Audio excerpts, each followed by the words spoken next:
to discuss is Brian Tyler Cohen. He's one of the biggest progressive commentators, and I am just so thrilled to have him here. Brian, welcome, and thank you so much for joining Batya. So I guess my first question to you is, have I put you in the awkward position of agreeing with President Donald Trump on H-1B visas?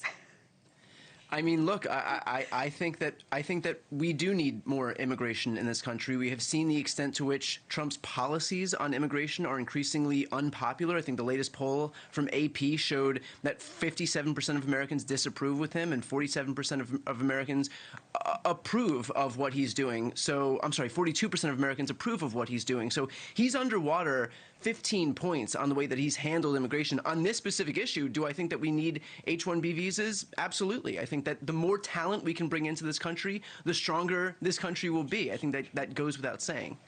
So, Brian, I guess my question is, in a larger way, what is the Democratic position on immigration right now?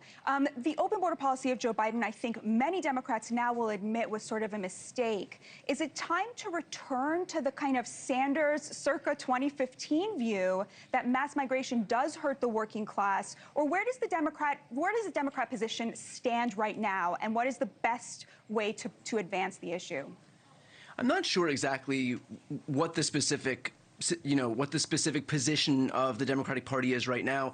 I can say that what we're doing right now is not it. And again, that's reflective in how Democrats, in how Americans more broadly are perceiving all of this.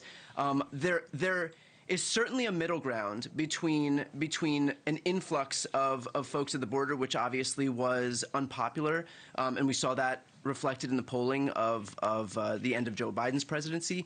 But what's happening now, where there are just, where we're promised hardened criminals are going to be deported, and instead it's hardworking folks, it's folks working in food services, it's folks working in construction, people going to work and performing services that the rest of the country benefits from. The notion that that is anywhere near where we need to be is kind of a farce. And frankly, the reality is that Trump took office with immigration being one of his strongest issues. I mean, he was 10 points, 11 points, in the positive when it came to immigration. The fact that he's polling 15 points below, that we've seen a 25-point swing in immigration, indicates that what he's doing is not reflective of what this country wants, not reflective of what he promised this country.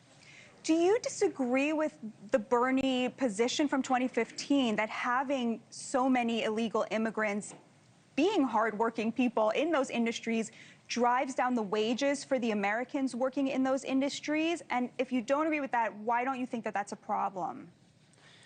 I don't agree with the Bernie Sanders position. I think that we need more workers. We need immigrants in this country who are willing to work. I think that strengthens our economy. We have seen the extent to which the opposite is taking effect right now, where when we have fewer immigrants because they're being deported, we are watching the economy falter. We're seeing jobs.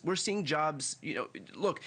If what Trump was doing right now was helping the economy, we wouldn't have seen the economy lose 11,000 jobs every week in October, to the point where Trump won't even release the numbers. Those numbers had to be found elsewhere because the Trump Bureau of Labor Statistics wouldn't even release them. And so if what Trump was doing was correct right now, we would see the economy strengthening. We would see, as he continues to deport people, as he continues to strike fear in the hearts of these immigrants, that jobs would surge among Americans. And the absolute opposite is happening right now. Thank you for watching. Subscribe below and download our NewsNation app right now on your phone, and you will get fact-based, unbiased news for all Americans.